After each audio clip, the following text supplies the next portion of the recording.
Good morning, everyone. Hi all, good morning.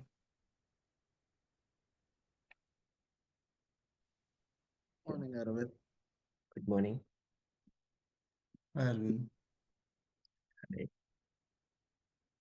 This is the first class. From today onwards, we'll start our course.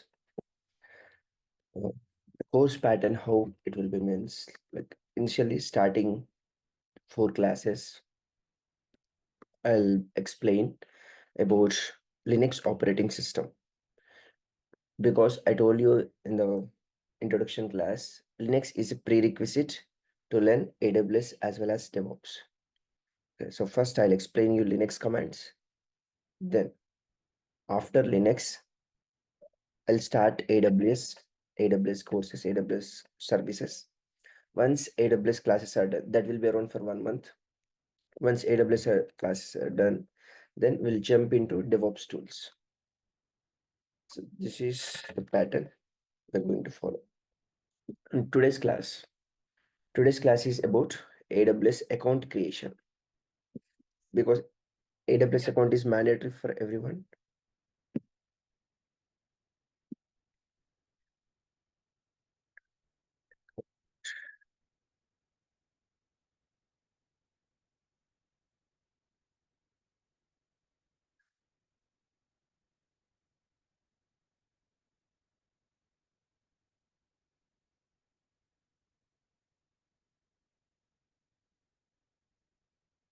AWS account creation. So how to create AWS account. Access this URL aws.amazon.com. You can find this button, create an AWS account on top right side. If you click on that create an AWS account button, it will take you to sign up page. You need to enter your email address. Everyone having your personal Gmail account, right? Enter that Gmail ID, then give your account name. Account name, you can give anything, your first name, last name, or only first name, whatever, you can give your account name. Then you click on verify email address. Once you click on verify email address button, AWS will send one verification code to your Gmail. You need to log into your Gmail and copy that. You need to enter here. So here in this page, verification code. So here you need to enter that OTP, which is received into your Gmail, and click on verify button so that your email ID verification will be done. Once your email ID verification is completed, click on verify, then it will take you to the next page. You need to enter here password. You need to set up password for your AWS account. Then confirm, click on continue. It is asking you what type of account you want to create. There are two options, business account, personal account. You need to select personal because this account is for our personal use to practice AWS, to learn AWS. In organization, we create business account. Okay. And enter your details here, first full name, phone number, in which country you are staying, your address, city, everything. In the next page again, card details. You need to enter your credit card or debit card details. This card must be either Visa, MasterCard, American Express, or RuPay card also. Enter all the details like expiry date, month, year, card holder name on the card, CVV number. Then it's asking, do you have a PAN card? Select yes and enter your PAN card details. Click on verify and continue. Then to verify if this card belonging to you or not, it will send one OTP, enter that OTP details and click on submit so that AWS will deduct 2 rupees from your card. This is just for verification purpose. Whether you are giving some random person's card or whether that card belongs to you, whether you have it. See, it's not mandatory to give your card only. You can give your mother's, father, your brother, your friends, anybody card details can be submitted. But the thing is, you need to enter the OTP also. It's not mandatory to give your card details only. You can give anybody's card details. This is just for card verification. Next, you need to confirm your identity. So it's saying right here, choose the name that you want to use for identity verification Arvind Trainings. This name Arvind Trainings I have given in the first page, account name. So that's why it is showing here as Arvind Trainings. Whatever you get, whatever the name you give in the first page as account name, it will show here. And it's asking primary purpose of account registration. Why? In the drop down, there are many options like personal use, business, something around 5 options are there. Choose personal use. Ownership type also like individual, partnership kind of options also there. Choose as individual because this account is yours. You are creating this account for you only, not for a group of people. And the document type you need to attach. So enter PAN card and PAN card details. And you need to confirm your like mobile number in the form of like two options verification, either text message or voice call. If you choose text message, enter your mobile number, they'll send one OTP for confirmation. If you choose voice call, they will call you to your mobile number. One automated call will be received like, hi, this is Amazon. If you want to like create an AWS account, press 1. If not, press 2. Like that you will receive one automated call. If you choose voice call, better go with text message, it's easy for you to understand. Then click on send SMS. Finally, you need to select the support plan. From Amazon Web Services, they're giving you support. 3 types of support: basic support, developer support, business support. Basic support is absolutely free. Business support, $100. Developer support, $29 per month. What advantages you get with developer support, business support means, see, technically, if you have any questions, you can reach out to them. If you choose developer support or business support, means you got a task, you don't know how to work with the task, like you don't know that service also. You can talk to customer support. You can take help from them. They will guide you. So that support you will get. Basic support means account related things, billing related things, some basic non-technical support you will get for free of cost, that support. So for us, for free trial account, basic support is enough. No need to go for developer or business support. Click on complete sign up button. Then it will say, congratulations. Thank you for signing up AWS. AWS account has been created. Once you click on go to the AWS management console, it is asking you to sign in now. Select root user option, enter your email address, click on next. It will ask for password and you are signed in. So this is how your AWS account to create. Any doubts in account creation?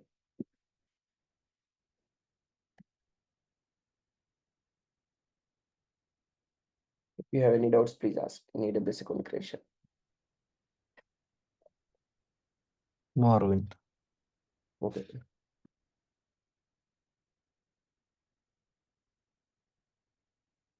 All of you create AWS account by end of the day. I log into my AWS account. Hello. Hello. Yeah, Arvind, Rishabh here. So you said like there are three types of option: basic support, developer support, and business support. So in developer support, you said so technical level they will guide us. Hmm. Like if I have developed any code and having query, so they will help with like solving that error. Is it like that? Yes, correct. Okay. If you are unable to do any task, you don't Mhm. know how to work with some service, how that service Mhm. will work you. Uh, Mhm. Technically, it's like your office employees, like your colleague who is very intelligent, who knows everything. Like if you ask him how he'll help you in the project, like that, Uh-huh. they will, Okay. okay. Mhm. Okay. Means the person from Amazon who is technically good at AWS, he will guide you how to solve that. Mhm. So at project level, which option we choose, like in the No, regular? organization, all are choose. Like you will have like most of the companies, will choose like developer support and business support plan. Okay. Okay, both the options. Yes. Okay. Right. So I logged into my AWS account. Thank you. This is my account name, Aravind Trainings. This is my account ID. Even you will also have a unique account ID. You people will not get same account ID. You'll be having some different account ID. And this option to log out from your AWS account. And this is billing page.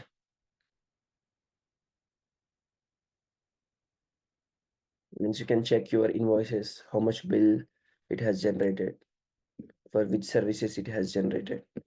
See cost break even here also you can see in December month, like for which service how much bills are generated. Blue color, red color one, like see, services.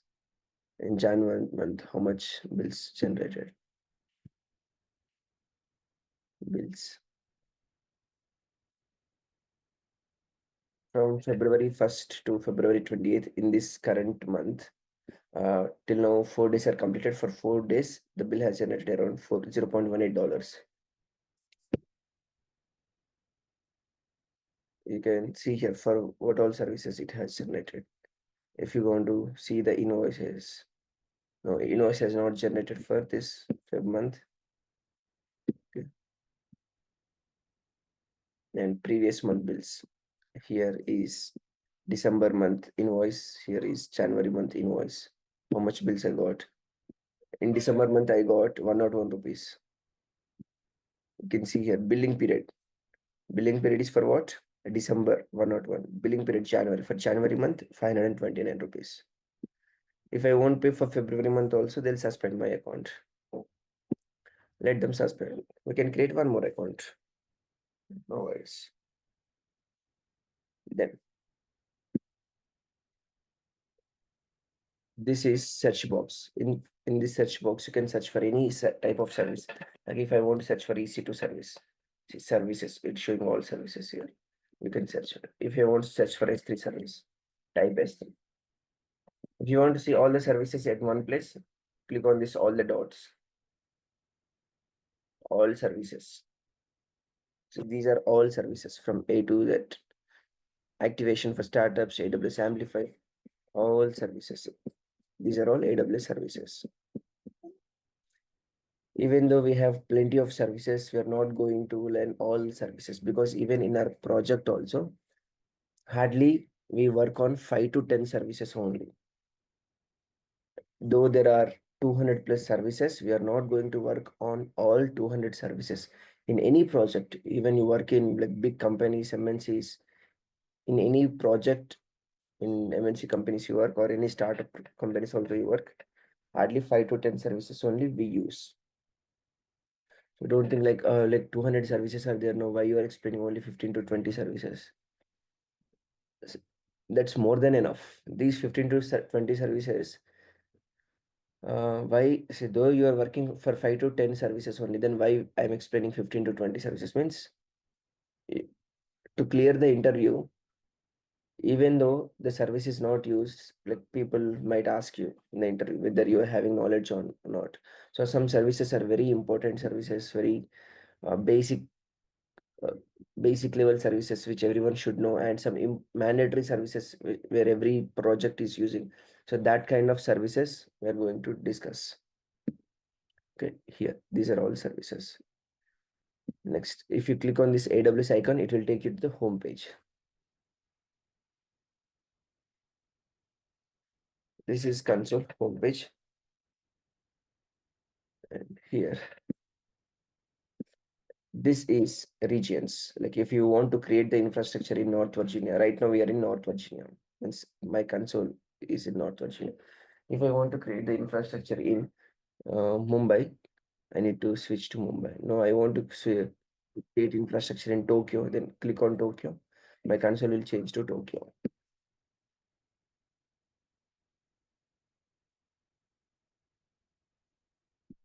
No, I am in Tokyo region. Now, if I create any database, that will be created in database. If I create an infrastructure, everything is created in Tokyo. Okay, and this is settings button where you can change the theme, like dark theme, light theme. And here this question mark button is there, right? If you click on this question mark button, it is like support page. If you want to contact the customer support, you need to click on support center to contact them, to reach out them.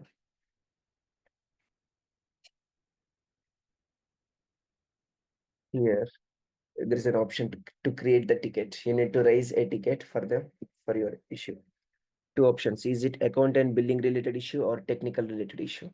If I choose technical, for me it is not supported. Why? Because I have chosen a basic support plan, right? So I'm with basic support version, so I can't go for this one. So let's go for this account and billing related. In account and billing related, if I have any issues with billing or account activation, choose anything. Category, what type of category it is, like other account issues. Click on next. Here you need to give the subject, like what type of issue it is. Like account is not unable to log in. You describe here briefly. Attach proofs if you have anything. Then click on next. Click on contact us. Here there are three options. If you click on web, you will be receiving an acknowledgement via your registered email address. Means they will give you reply to your email ID. If you click on phone, you need to enter your phone number. They will call to your mobile number. If you click on chat and submit, one live chat box will be open. Immediately, once I click on submit button, immediately one chat box will open and I can chat with them live. One customer agent will come from any country. We don't know whether he's from India, UK, Australia, Canada. One Amazon support person will come in touch and he will give a proper solution. He will guide us to resolve that issue. So this is live chat. This is phone call. They will only call us whenever they are available.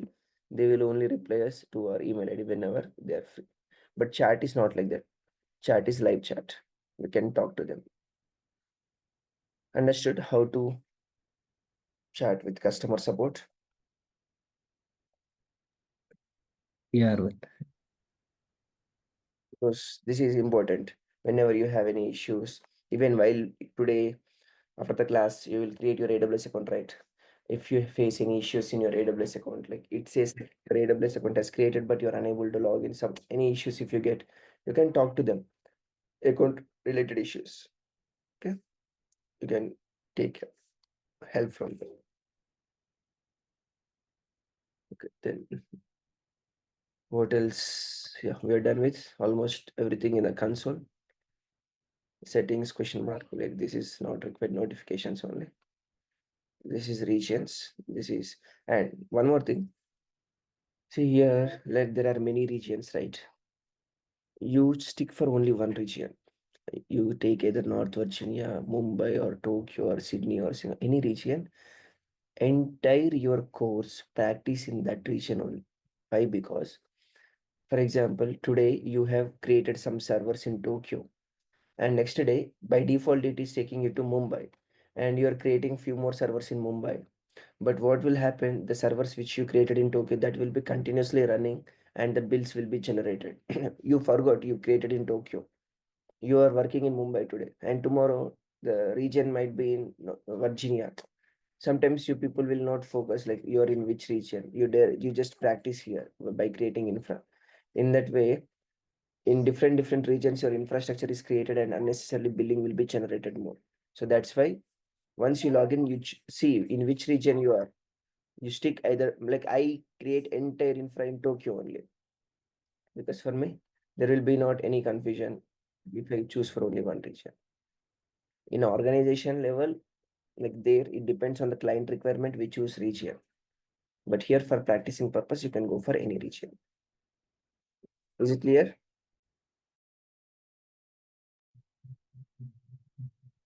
Yeah, Arvind. Yes. Yes. Okay.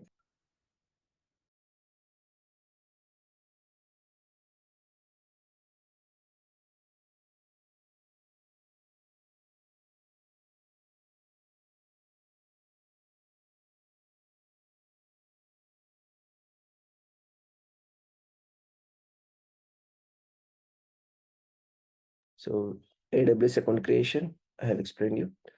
Then we'll follow these things, right? Like first Linux, then AWS, then DevOps. Now I'll start with Linux. Now today's topic is Linux introduction. I'll explain you about operating systems.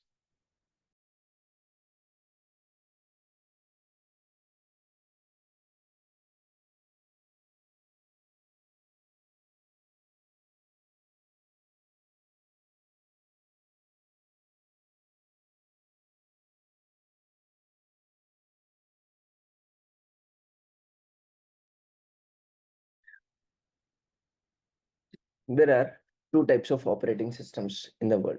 There are only two types of operating systems. One is Windows operating system. Who developed Windows operating system?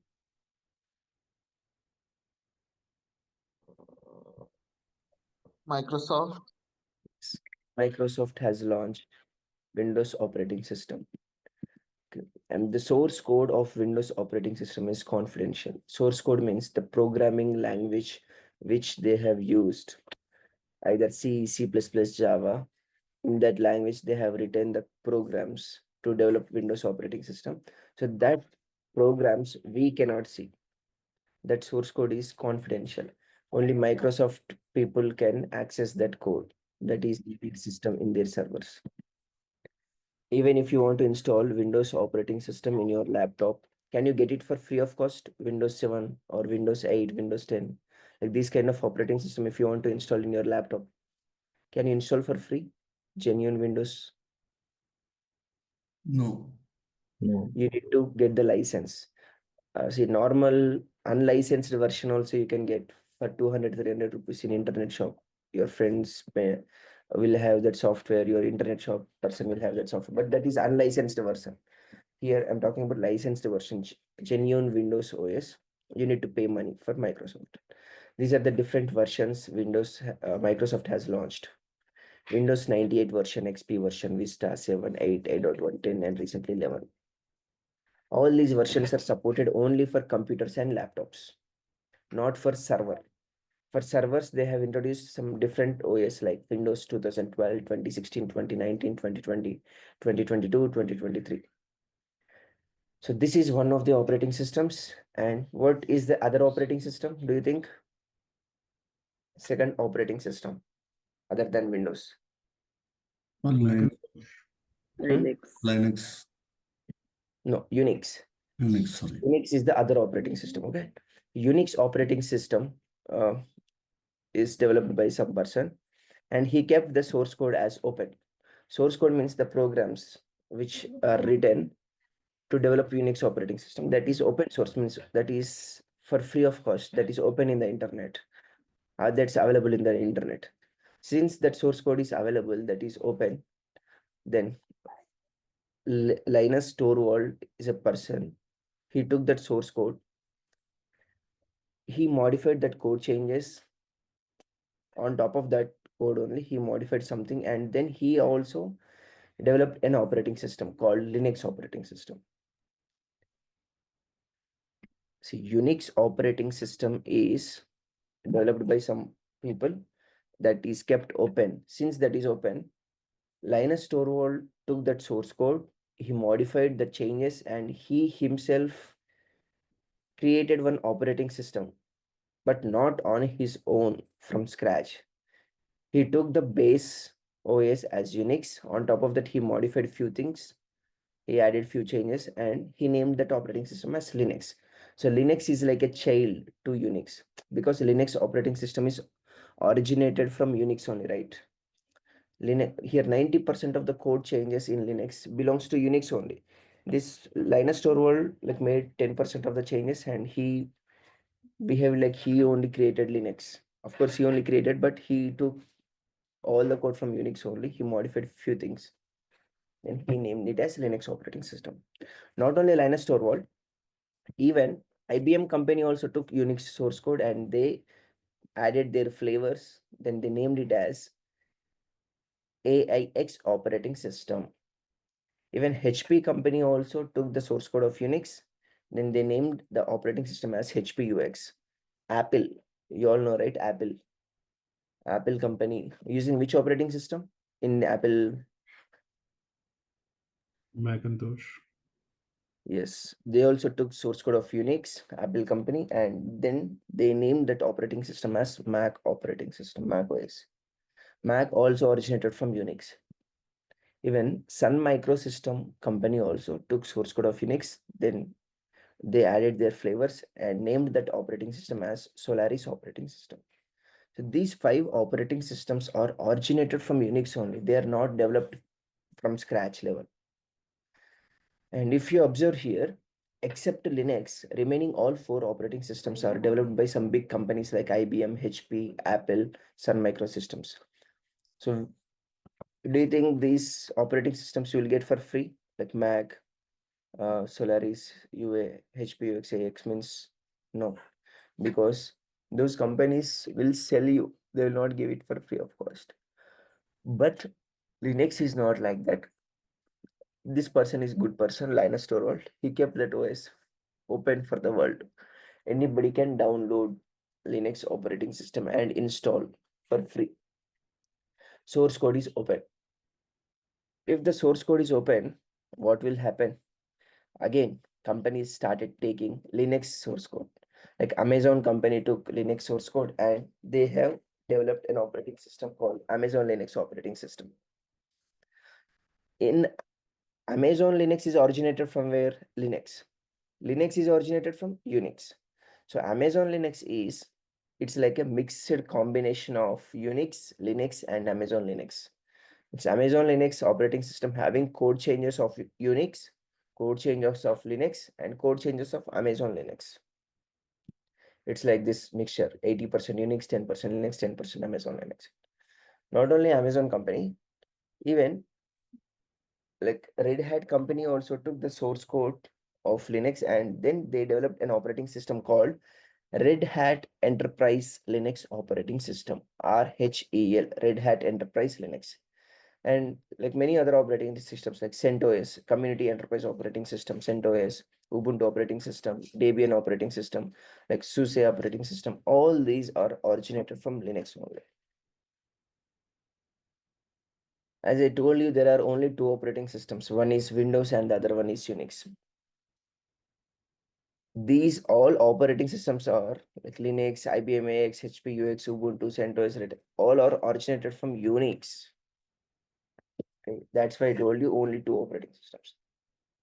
These are originated from Linux and all these are originated from Unix. But overall, it's like grandchildren. This is parent, grandparents. Like these are all originated from here and it is originated from here. Understood the hierarchy now? History of operating system.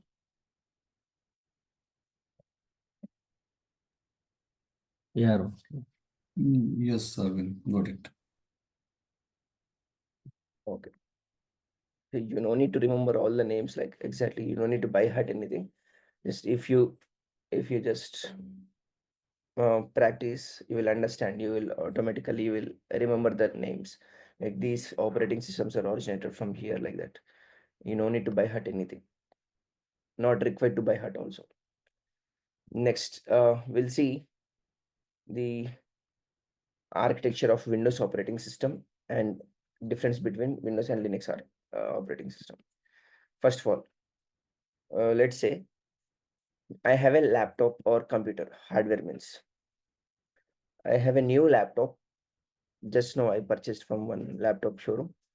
In that new laptop, I am installing operating system. Which operating system? Windows, anything, Windows 8 or Windows 10 or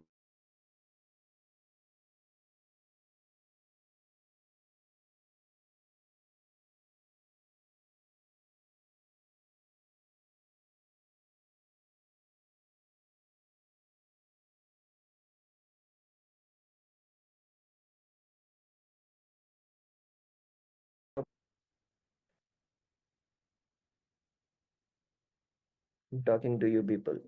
in your laptops, command prompt means, do you know?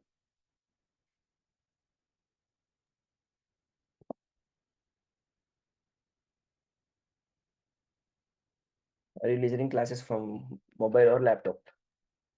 Hi, Arvind. Can you please repeat it? I didn't get the voice. Yeah, it break.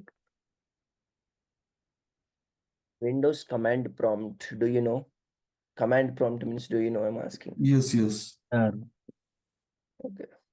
So this is called command prompt. If you want to open command prompt, how you'll open? Like Windows R, and if you type CMD, it will open this box, this black color one.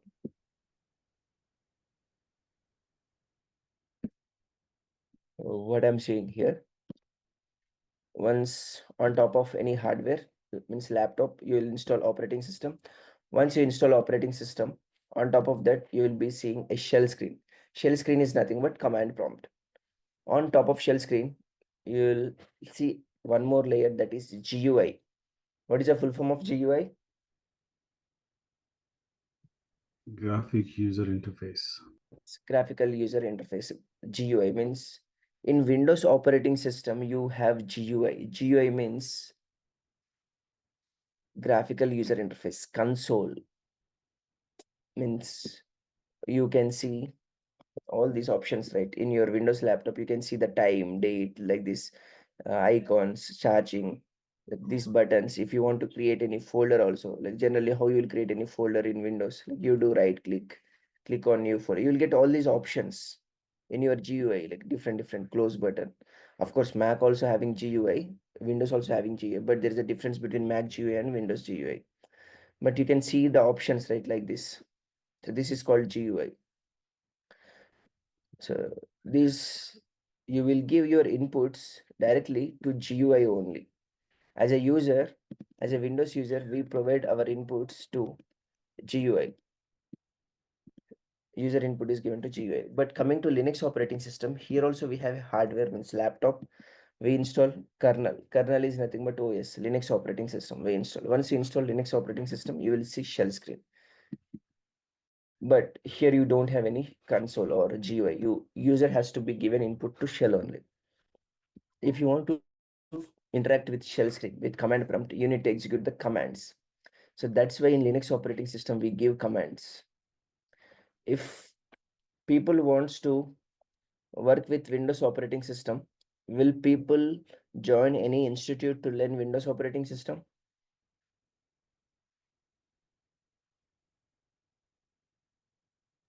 No. No. No, right? People won't join any institute, training institute to learn Windows operating system. Why? Because Windows is easy or tough? Easy. Easy and familiar. Because of GUI. Just by looking into the options, you can understand. Right click, new folder, new text file. Like delete also, right click, delete, right click, rename. Like you will have everything easy interface, GUI, you can understand. But coming to Linux, people learn Linux from institutes, from YouTube tutorials, or people work with Linux directly, self-learning.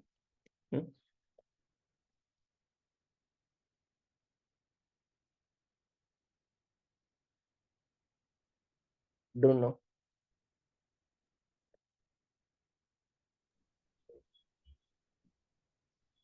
You have to go by training, I believe.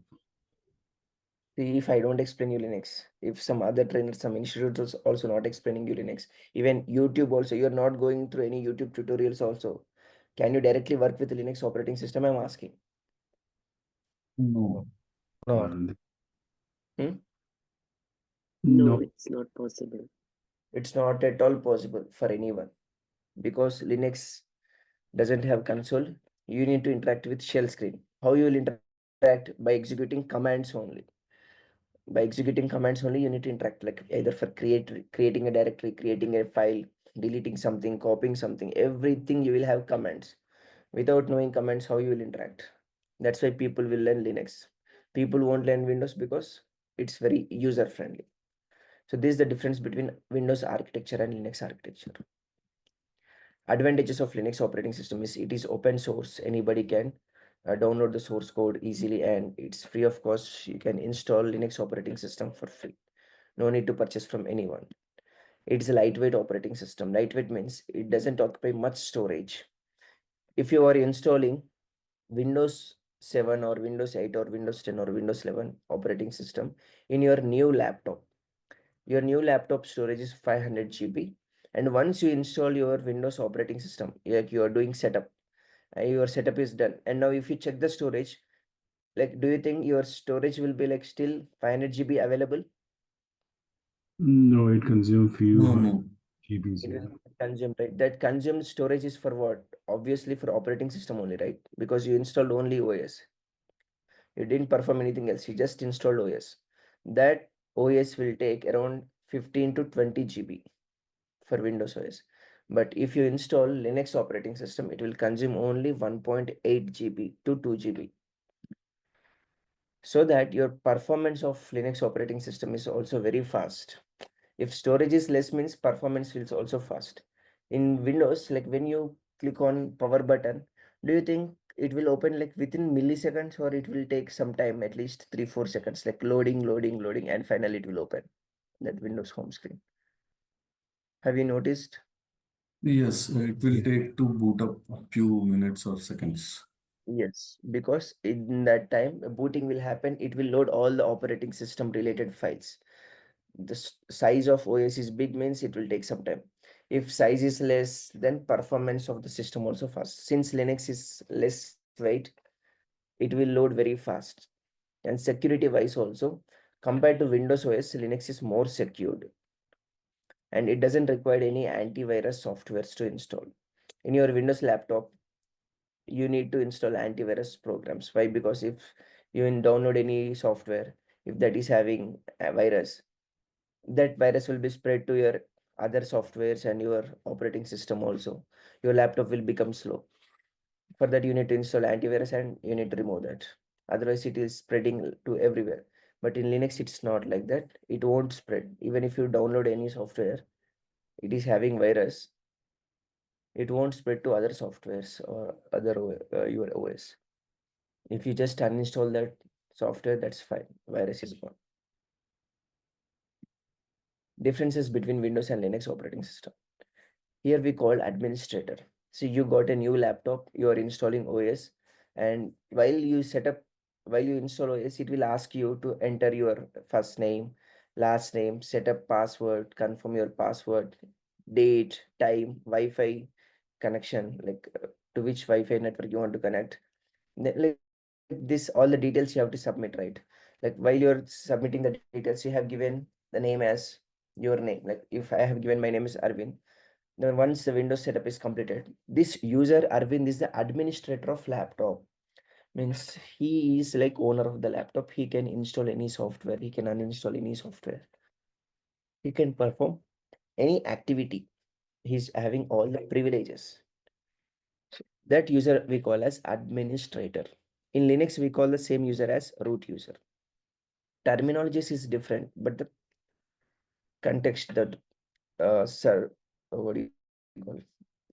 But the roles are same. Okay, here we call administrator, there we call root user. Means in Windows we call administrator, in Linux we call root user. In Windows we call folders. You know, right? Folder means like folder. Yes, yes. In Linux we call them as directory. Terminologies, here I'm talking about the change in like the terminologies. Both are same, folder is same, directory is same, but the words, but the terminologies we are using here is different, there is different. Here we call software like install putty software, install Chrome software, install PDF software, like that. We call software word. Here we call package. Install Git package, install Docker package, install Chrome package, like that. Here we use backward slash, here we use forward slash for path separating, like this. Backward slash means like this, forward slash means like this, for separating the paths.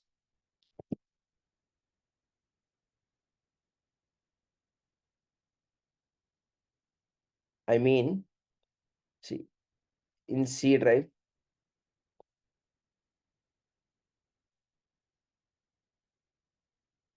C drive, under users, under downloads, under some folder like this, separating, we are separating this using backward slash.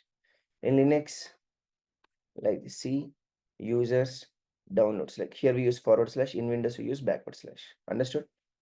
Yeah, got it, Arvind. Like next, coming to hierarchy, which is important in Windows operating system. Like initially you will see everything under C drive only, right?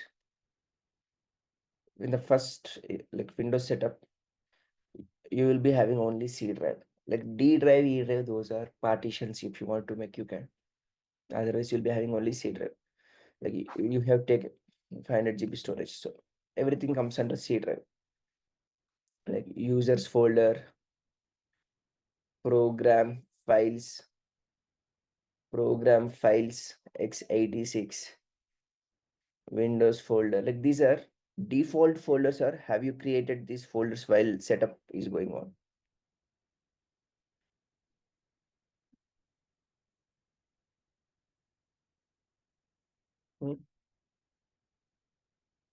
They come as default. Yes, these are default folders. Everyone using Windows or not? Yes, using.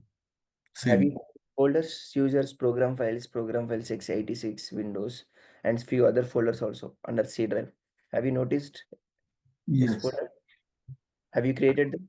No, it automatically created by Windows when we first downloaded the Windows.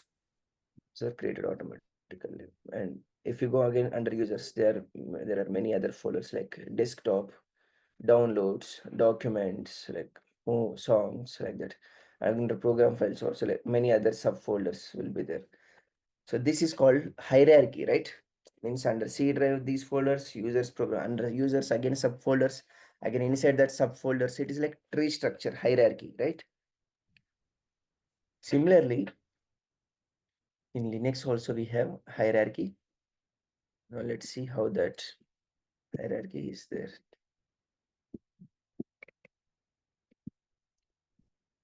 These are the differences. Next, coming to file system hierarchy. In Linux operating system, everything starts with this forward slash.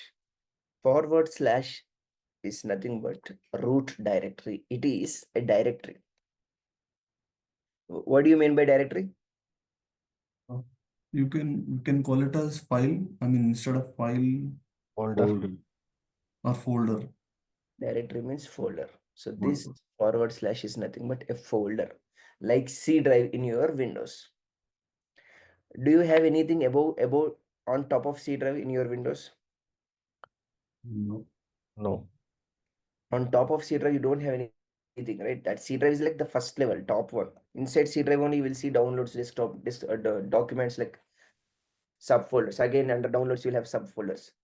Similarly, in Linux also, you will have this root directory. It is represented symbolically using forward slash. Okay. This directory is again divided into subdirectories. Just like how C drive is divided into users, program files, x86, Windows, like that. This root directory also divided into subdirectories, like again ROOT root directory, home directory. Inside home directory, again we have subdirectory, EC2 user directory. We have etc directory, USRBU directory, bin directory, SBin directory, and many more other subdirectories are present under root. Here you might ask, this what you're calling as root directory,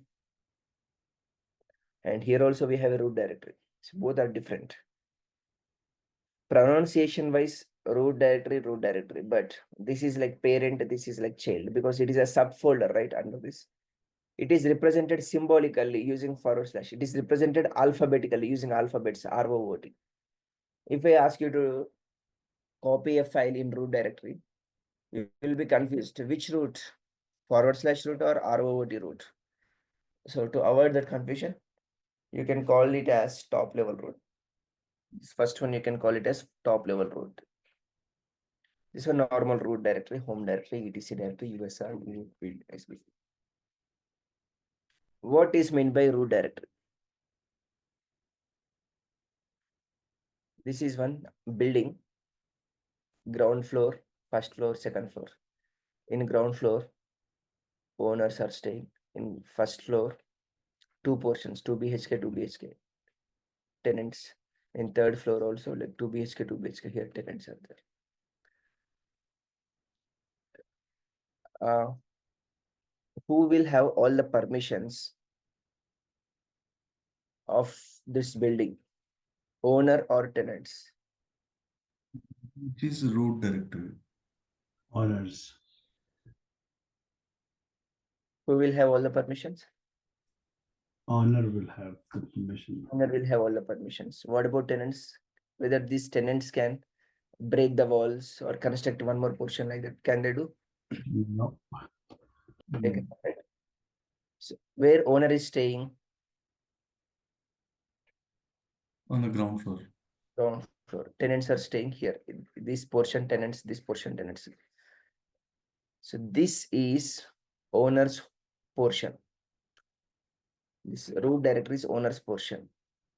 This is tenant's portion. All the tenants will stay under home. Like tenant 1, tenant 2, tenant 3, tenant 4, like that. All the tenants will stay here. Owner will stay here.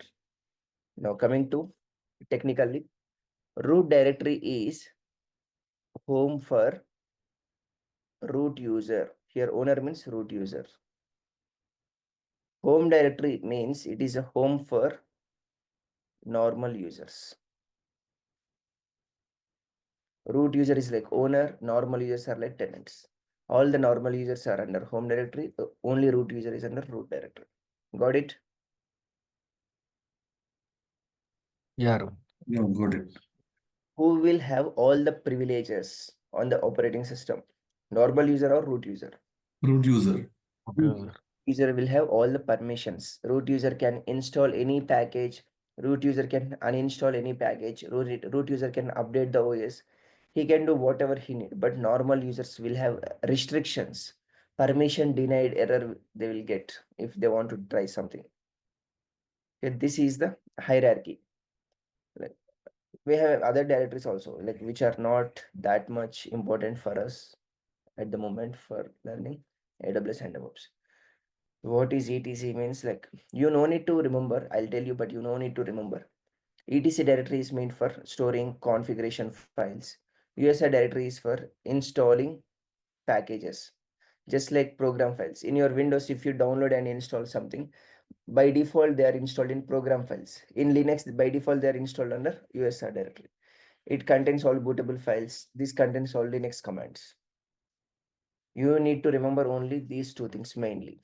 These are all not required to remember. Any doubts in file system hierarchy?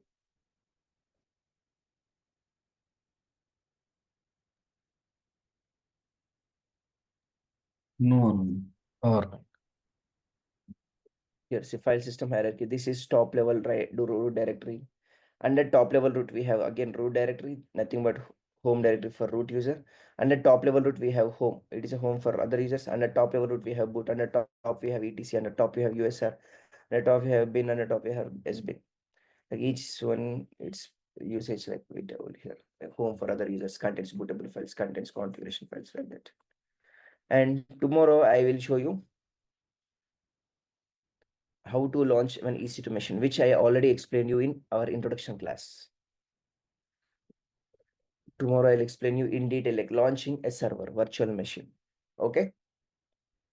Then in day after tomorrow's session, we'll start practicing Linux commands. In next session also, we'll continue with practicing Linux commands. After practicing Linux commands, we will jump into AWS. That's all for today. If you have any questions, please ask.